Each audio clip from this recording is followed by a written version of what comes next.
वन्देऽहं श्रीगुरू श्रीयुतापदकमलं श्रीगुरून् वैष्णवांश्च श्रीरूपं साग्रजातं सहगणा रघुनाथान्वितं तं सजीवं साद्वैतं सावधूतं परिजनसहितं कृष्णचैतन्यदेवं श्रीराधाकृष्णपदान् सहगणा ललिता श्रीविशाखान्वितं च अज्ञानतिमिरन्दस्य ज्ञानञ्जनशलाकया चक्षुरुन्मिलितं येन तस्मै श्रीगुरुवे नमः।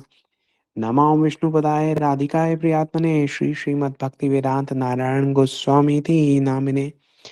नमो विष्णुपदाय कृष्णपृष्ठाय भूतले श्रीमद्भक्तिवेदान्त स्वामिनीति नामिने।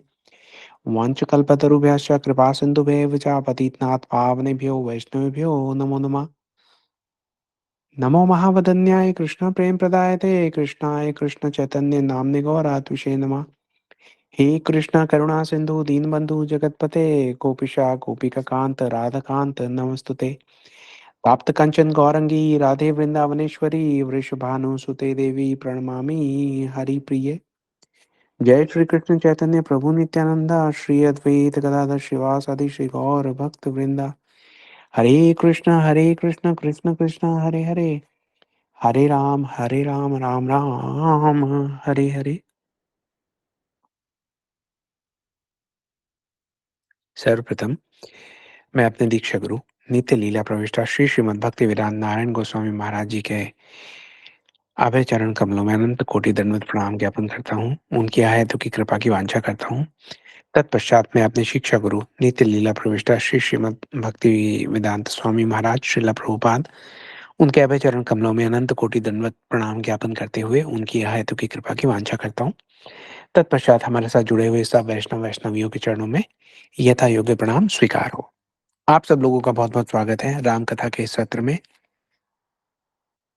देखिए, राम कथा का एक ग्रुप हमने शुरू किया था कुछ 6 महीने पहले। अम, हमारी कथा की यात्रा भगवान गौरी शंकर के चरणों से शुरू हुई थी, उनके चरणों में प्रणाम करके शुरू हुई थी।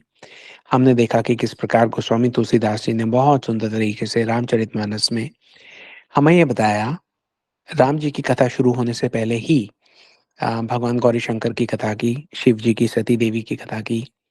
सती जी ने अपने स्वयं के बलिदान से हमारे आगे कथा की एक नींव प्रस्तुत की। भगवान की परीक्षा लेने गई सती जी।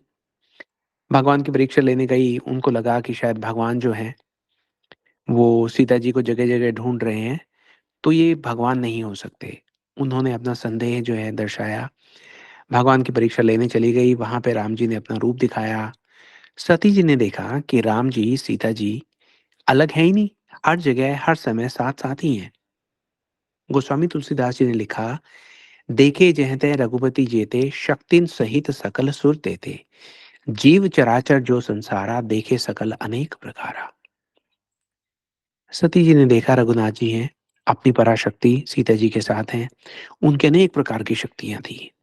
देवी देवताओं के समूह थे, संसार के समस्त चराचर जीव भी देखे, सती जी ने देखे, गोस्वामी तुलसीदास जी ने बताया।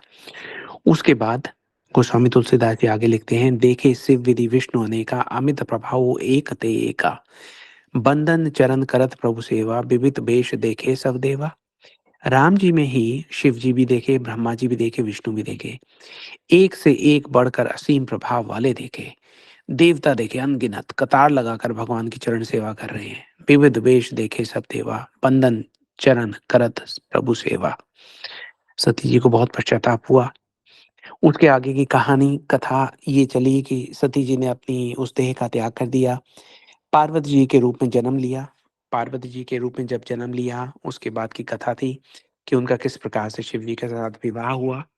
शिव विवाह की कथा बहुत-बहुत सुंदर थी। विवाह के बाद जब पार्वती जी वापस जाती हैं कैलाश पे, तो शिव जी से प्रार्थना करती हैं। वो ये कहते हैं कि अगर आप मुझ पर सही में प्रसन्न हैं, तो आप मुझे भगवान रामचंद्र की नाना प्रकार की कथा कहिए। जो मोह पर प्रसन्न सुख राशि जानिए सत्य मोहि निज दासी तो प्रभु हरहु मोर अज्ञाना कही रघुनाथ कथा विधि नाना। यहाँ पे पार्वती जी प्रार्थना कर रही हैं। अब आप ध्यान देना शुरू कीजिए कि पार्वती जी प्रार्थना कर रही हैं शिव जी से कि पूरी पूरी कथा सुनाइए। किस लिए? क्योंकि उनको पता है कि शिव जी जो कथा सुनाएंगे वो कलयुग में हमारे जैसे जीव बैठकर सुनेंगे। कलयुग के जीवों के लिए इस संसार के भवसागर से निकलने का एकमात्र उपाय रहेगा हरि कथा। और वो कथा कैसे आएगी? पार्वती जी जानती हैं कि वो शिव जी के मुख से निकलेगी, इसीलिए वो प्रार्थना कर रही हैं। हुँ? वो ये कहती हैं कि जिसका घर शिव जी से कहती हैं कि भई आप भगवान की कथा कहकर मेरा अज्ञान दूर कीजिए। आप ये सब कथाएँ कह सकते हैं, अगर आप नहीं कहेंगे तो मुझे ऐसा लगेगा कि मेरा घर कल्प वृक्ष के नीचे है और फिर भी न मैं दरिद्र हूँ। हे नाथ, हृदय में ऐसा विचार करके मेरी बुद्धि के भारी भ्रम को दूर कर दीजिए। उसके बाद वो ये कहती हैं कि शिव जी जो कहेंगे उसकी क्या वैल्यू होगी, उसके बारे में पार्वती जी कहती हैं, प्रभु जे मुनि परमार्थवादी, कहीं राम कहूँ ब्रह्मानादि, शेष सारद वेद पुराना, सकल करही रघुपति गुण गाना। तुम पुनि राम राम दिन राति, सादर जपू अनंत आराति, रामु सो अवध नृपतु सुत सोई, की अज अगुन अलख गति कोई। वही कहते हैं कि देखिए, जो ब्रह्म के ज्ञाता हैं, वक्ता मुनि हैं, वो श्री रामचंद्र जी को अनादि ब्रह्म कहते हैं और शेष, सरस्वती, वेद, पुराण सभी रघुनाथ जी का गुण गाते हैं। तो शिव जी अर्थात हे कामदेव के शत्रु, आप भी दिन-रात आदरपूर्वक राम, राम, राम, राम जपते रहते हो। तुम पुनि राम, राम दिन राति। तो ये जिन राम का आप जाप करते रहते हो, क्या ये राम वही अयोध्या के राजा के पुत्र हैं या अजन्मा, निर्गुण, अगोचर कोई और हैं? यदि वो राजा के पुत्र हैं तो ब्रह्म कैसे हैं? और यदि ब्रह्म हैं, तो फिर वो अपनी पत्नी के विरह में ऐसे बावलों की तरह क्यों घूम रहे हैं? उनके ऐसे चरित्र को देखकर और दूसरी तरफ उनकी महिमा सुनकर मेरी बुद्धि चकरा रही है। पार्वती जी को पता है कि कलयुग के प्राणियों की बुद्धि जो है वो चकरा जाएगी, इसलिए वो स्वयं को निरूपित करके अपना जो प्रश्न है, वो सम्मुख रख रही हैं शिव जी के। उसके बाद वो उनसे प्रार्थना करती हैं, पुनि प्रभु कहु राम अवतारा, बाल चरित पुनि कहु उदारा, कहु जथा जानकी बिबाही, राज तजा सो दूषण काहि।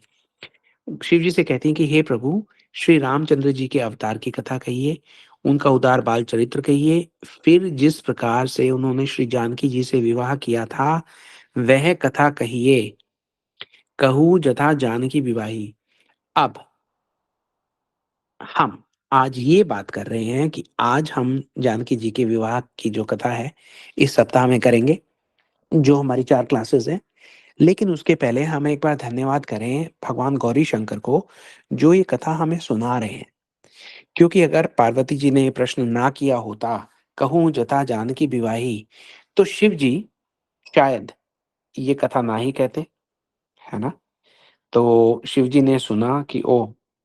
मेरे प्रभु की जो कथा है, उसके बारे में उन्होंने पूछा, तो शिव जी बहुत प्रसन्न हो गए। शिव जी ने उसके बाद बहुत प्रसन्न इतने प्रसन्न हो गए, जब भी शिव जी प्रसन्न होते हैं, तो उनके हृदय में राम जी आ जाते हैं। हर हिये रामचरित सभाए, प्रेम पुलक लोचन जल छाए, श्री रघुनाथ रूप और आवा, परमानंद अमित सुख पावा, मगन ध्यान रस दंड जुग, पुनि मन बाहर कीन, रघुपति चरित महेश तब हर्षित बरने लीन। शिव जी के हृदय में राम जी के सारे चरित्र, सारी लीलाएं आ गई। 2 घड़ी तक तो वो आनंद में डूबे रहे, फिर वो बाहर आए। उन्होंने कहा कि अगर मैं अपने ध्यान में ही प्रभु की सब लीलाओं के दर्शन करूँगा तो केवल मुझे प्रसन्नता होगी।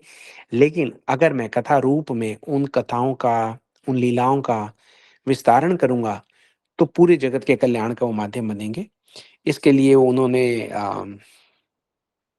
पार्वती जी को ये भी कहा कि पार्वती जी, आपके समान कोई और उपकारी नहीं है। क्यों? क्योंकि पूछे रघुपति कथा प्रसंगा, सकल लोक जग पावनी गंगा। तो ये जो कथा की गंगा है, ये पूरे जगत में अब विस्तारित होगी। उसका माध्यम कौन बना? पार्वती जी बनी।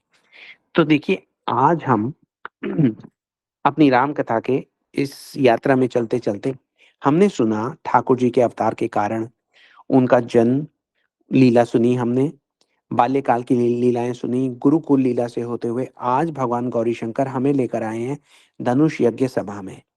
और धनुष भी किसका रखा हुआ है? धनुष स्वयं शिव शंकर भोलेनाथ का रखा हुआ है। वो पिनाक धनुष सभा के बीचों-बीच रखा है। हमने पिछली बार देखा कि किस प्रकार से 5000 जो क्षत्रिय थे, वो एक गाड़ी में इसको धकेल कर लेकर आते हैं, विशेष प्रार्थना करते हैं, तब जाकर ये धनुष जो है हिलता है, लाकर सभा के मध्य में रखा हुआ है। और पिनाक धनुष को उठाने के लिए देखिए कई दिनों से राजा जो है आ रहे हैं, प्रयास कर रहे हैं लेकिन इसको हिला भी नहीं पा रहे। ऐसा लग रहा है कि सभा के मध्य में रखा हुआ ये पिनाक धनुष सब अहंकारियों का अहंकार हरे जा रहा है, हरे जा रहा है। आइए हम सब भी चलते हैं सभा के मध्य में, वहाँ जाके देखें कि ये जो धनुष है, ये क्या लीला कर रहा है और उसके पीछे का तत्व क्या है? जब हम महाराज जनक की सभा के मध्य में पहुँचते हैं, एक दृष्टि घुमाते हैं, तो हम देखते हैं कि यहाँ पर 10,000 राजा राजकुमार एकत्र हुए हैं, इस धनुष यज्ञ में भाग लेने के लिए।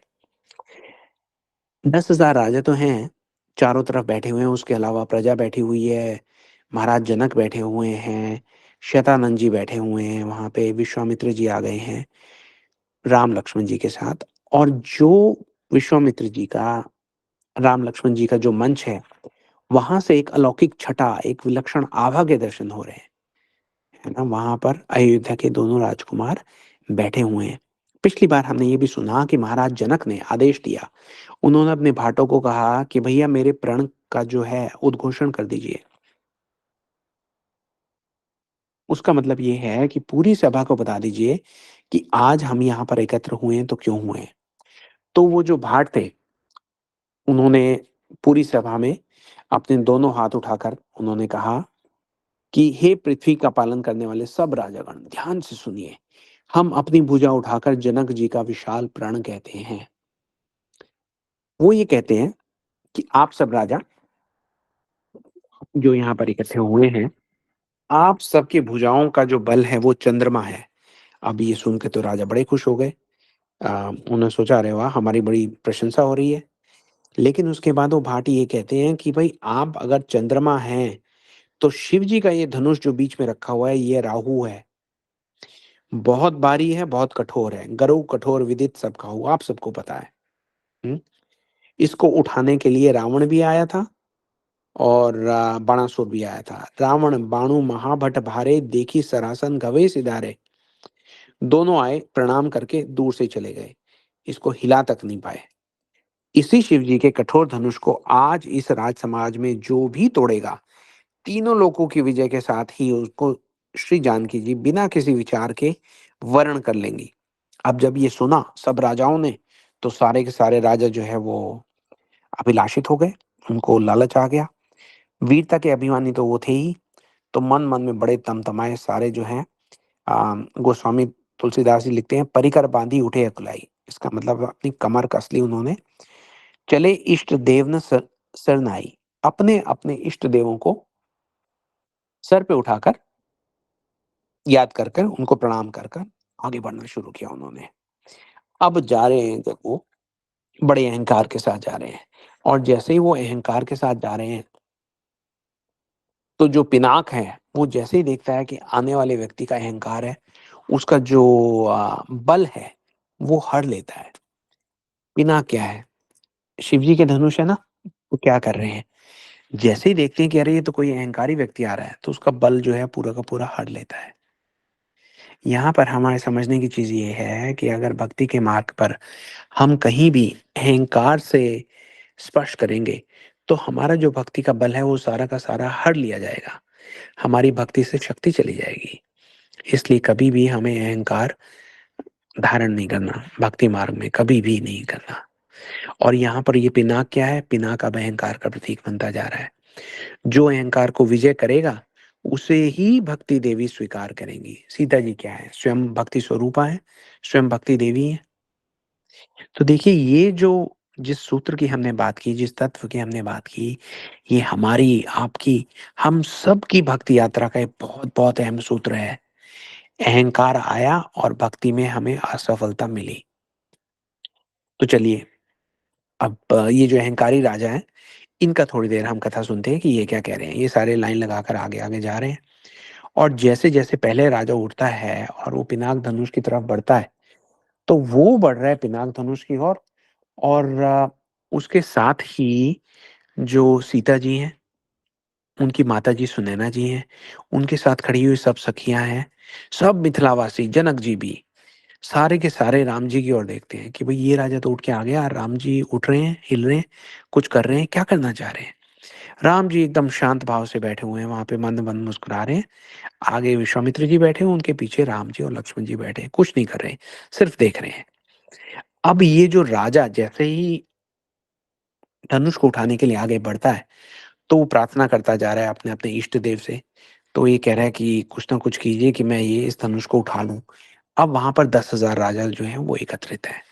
अब एक राजा ये कहता है कि मैं धनुष उठा लूँ और 9,999 राजा जो हैं वो अपने-अपने इष्ट देव से ये प्रार्थना करते हैं कि हे भगवान रक्षा करना, ये जो व्यक्ति जा रहा है, ये जो राजा जा रहा है, ये कभी भी ये किसी भी प्रकार से धनुष को उठा ही ना पाए। तो अब देखिए, जो व्यक्ति ऐसा सोचते हैं, ये सारे 10,000 राजा एक-दूसरे का भला तो सोचते नहीं हैं, तो ऐसा सोचने वाला कभी भी अहंकार का त्याग तो कर ही नहीं सकता। एक-एक करके सब राजा एकदम विफल होके चले जाते हैं और उसके बाद बहाने बनाते हैं, वापस आकर एक-दूसरे से कहते हैं, "अरे! मैं वहाँ गया तो था, वहाँ जाकर मुझे जो धनुष था, उसको देखकर मुझे याद आ गया कि अरे! ये तो शंकर जी का धनुष है। शंकर जी तो भैया हमारे कुल देवता हैं, हमारे इष्ट हैं। तो शंकर जी को कुपित नहीं कर सकते हम, उनका अपमान नहीं कर सकते। इसलिए मैं धनुष मैंने उठाने की एक्टिंग की, उठाया नहीं, मैं तो वापस आ गया। उसके बाद दूसरा राजा जो जाता है, जो विफल होके आया है, वो बहाने बनाता है। वो ये कहता है कि हमसे पहले जो राजा गए थे ना, वो हमारे पड़ोसी देश के राजा हैं, हमारे बहुत आदरणीय हैं। तो हमने सोचा कि वो तो उठा नहीं पाए, अब हमने उठा लिया तो उनका अपमान हो जाएगा। वो कहेंगे अरे उनसे तो हुआ नहीं, इसलिए उनके आदर के चलते हमने भी नहीं उठाया। तीसरा राजा वो ये कहता है मैं गया था, उठाने ही वाला था, मैंने देखा अरे ये तो पुराना धनुष है, कहीं ऐसा ना हो कि मैं उठाऊँ और ये टूट जाए। तो पुरानी चीज़ों को क्या तोड़ना भाई, इसलिए मैं बिना उठाए ऐसे ही एक्टिंग करके वापस आ गया। एक और राजा, वो ये कहता है मैं उठाने ही वाला था कि मुझे ध्यान आया कि इसको तो रावण भी नहीं उठा पाया है। अब मैंने उठा लिया तो खबर जो है वो रावण तक पहुँचेगी। रावण क्रोधित हो जाएगा, फिर वो युद्ध करेगा, फिर रावण को युद्ध में हराना पड़ेगा, दोनों तरफ से सैनिक मारे जाएँगे। बेकार की हिंसा तो हमें पसंद है ही नहीं। इसलिए मैंने धनुष उठाया नहीं, मैं वहाँ पे छोड़ के ही आ गया। ऐसे देखते वहाँ पे कतार लग गई, सब विफल राजाओं की। हुँ? और उनसे किसी से कुछ नहीं हुआ। ये अहंकार और मूर्खता जो है, इसका मिश्रण भी कई बार बड़े विचित्र दृश्य प्रस्तुत करता है। अब जब किसी से कुछ भी नहीं हुआ तो सारे के सारे बहुत तैश में आ गए, आवेश में आ गए।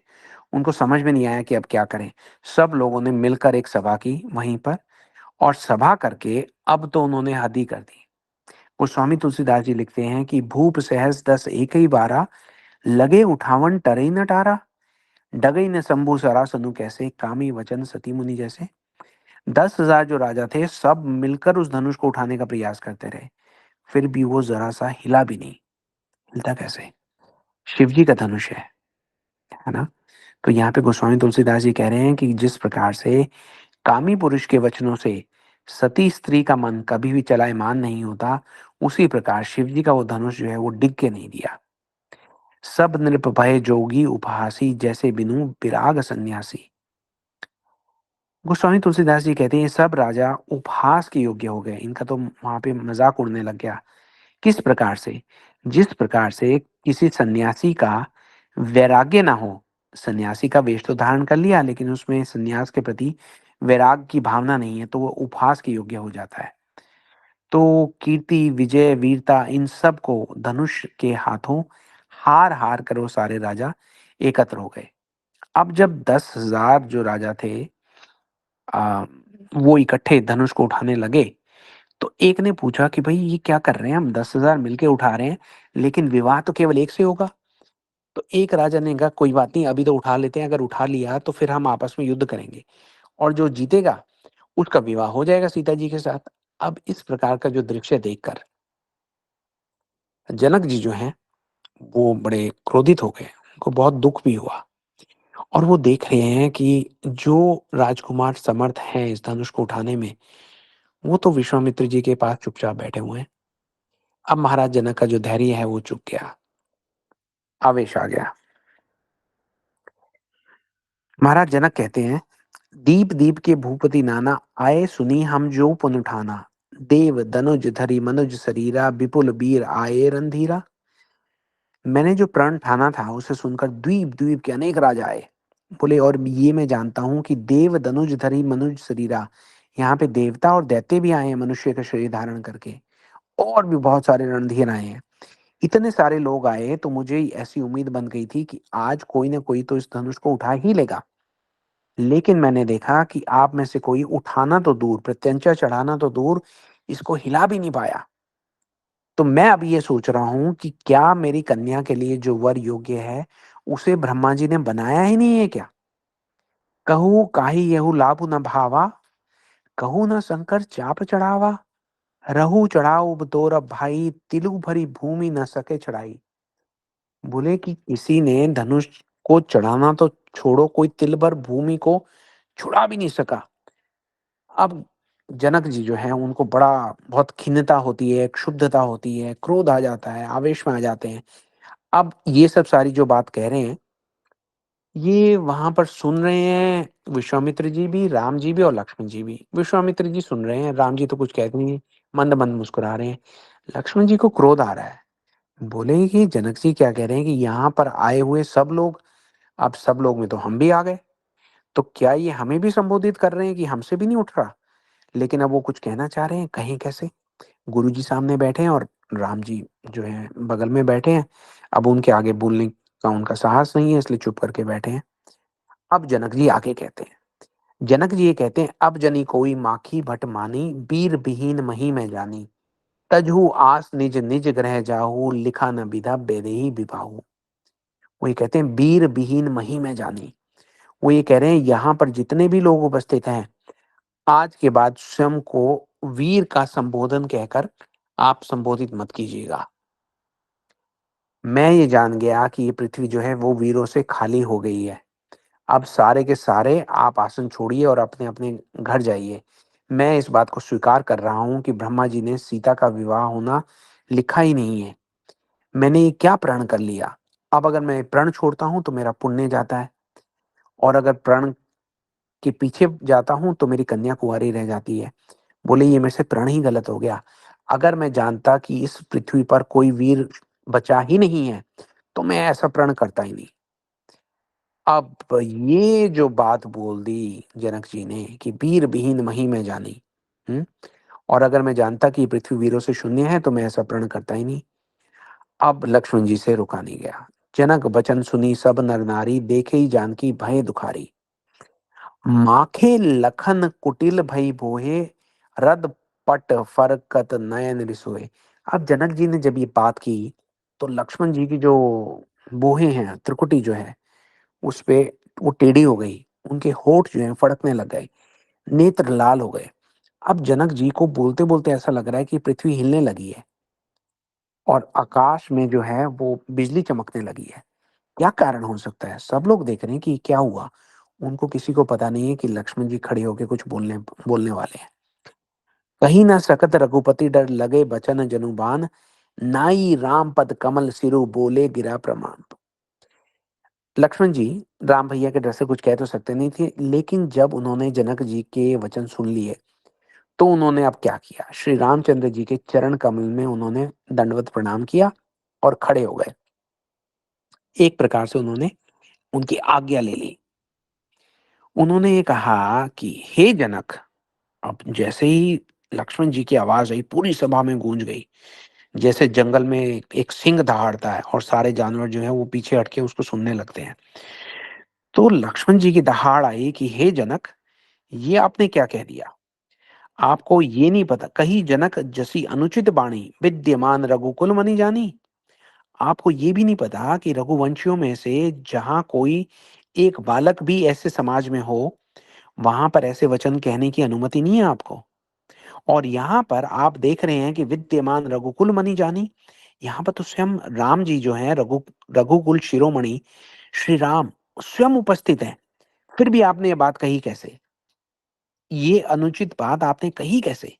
कही जनक जसी अनुचित बानी, सुनहु भानु कुल पंकज भानु, कहूँ सुभाव ना कछु अभु मानु।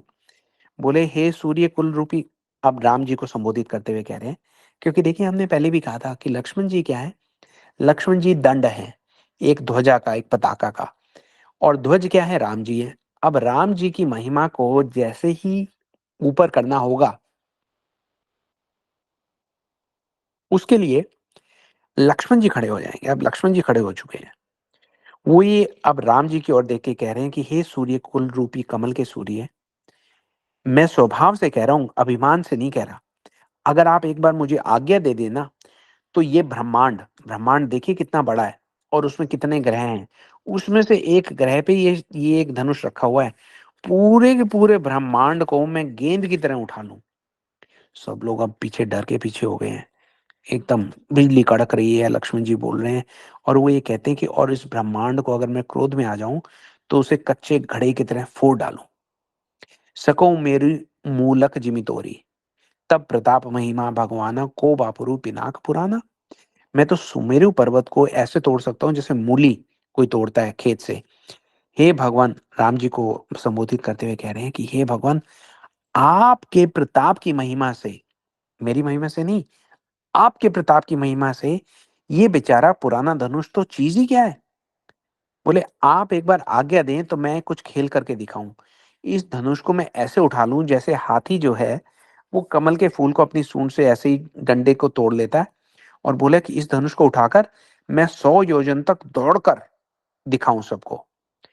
आपके प्रताप के बल से इस धनुष को मैं कुकर मुत्ते की तरह मशरूम के जैसे तोड़ दूं, और यदि ऐसा ना कर पाऊं तो प्रभु राम जी को कह रहे हैं कि आपके चरणों की मुझे शपथ है, मैं धनुष और तरकश को कभी हाथ में भी नहीं लूंगा।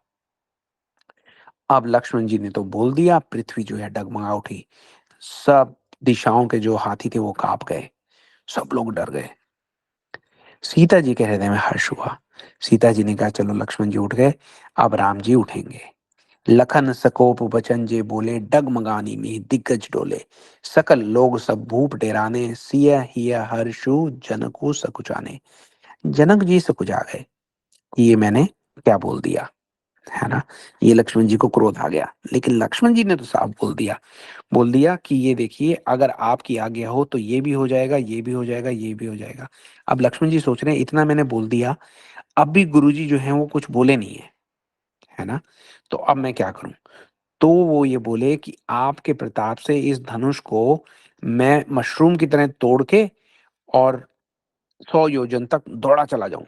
और ये कहते हुए धनुष की तरफ अब उन्होंने कदम बढ़ाना शुरू किया। अब जब धनुष की तरफ कदम बढ़ाना शुरू किया उन्होंने, तो विश्वामित्र जी ने सोचा, अरे! ये गड़बड़ हो जाएगी, ये तो राम जी ने उठाना है। लक्ष्मण जी तो क्रोधित हो गए हैं, कहीं क्रोध-क्रोध में उसको उठा ही ना लें। तो उन्होंने राम जी को इशारा किया, तो राम जी ने फिर देखा लक्ष्मण जी को। उन्होंने लक्ष्मण जी को उन्होंने आँखों-आँखों में रामचंद्र जी ने मना किया और उनको अपने पास बुला लिया। गुरु रघुपति सब मुनि मन माही, मुदित भये पुनि पुनि पुलकाही। सै नहीं रघुपति लखनऊ निवारे, प्रेम समेत निकट बैठारे। गुरु विश्वामित्र जी, श्री रघुनाथ जी सब मुनि मन में प्रसन्न हो गए और बार बार पुलकित होने लगे। श्री रामचंद्र जी ने इशारे से लक्ष्मण जी को मना किया और प्रेम सहित अपने पास बैठा लिया। अब विश्वामित्र जी जो हैं वो समझ गए हैं कि अब लक्ष्मण जी ज्यादा समय नहीं देने वाले, इसलिए विश्वामित्र जी उठते हैं। उस समय को शुभ जानते हैं। शुभ इसलिए है क्योंकि जीवाचार्य लक्ष्मण जी जो है अखंड गुरु तत्व, वो ही खड़े हो गए हैं। उन्होंने कह दिया है कि समय आ गया है ना? उनकी आज्ञा जो है वो सबको माननी पड़ेगी। विश्वामित्र समय शुभ जानी, बोले अति स्नेह वै वाणी। विश्वामित्र जी ने शुभ समय जानकर अत्यंत प्रेम भरी वाणी से कहा। विश्वामित्र जी ने क्या कहा? ये जानने के लिए आप सब हमारा कल का जो सत्र है वो अवश्य ज्वाइन कीजिएगा।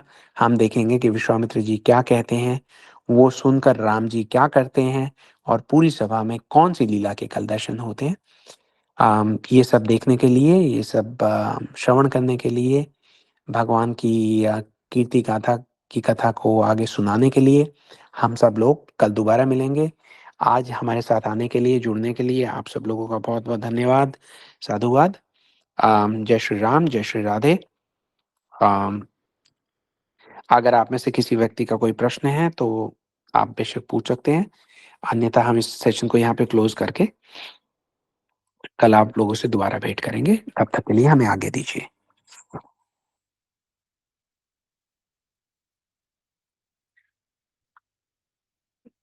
जी हरे कृष्णा। निशा दीदी, किसी का कोई प्रश्न?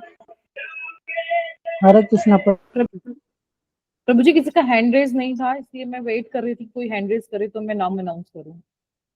जी ठीक, अगर हरे किसी कृष्णा, का है। पूछिए, किसी का कोई प्रश्न है तो प्लीज। हरे कृष्णा प्रभु जी, राधे राधे सभी को। जी राधे राधे दीदी।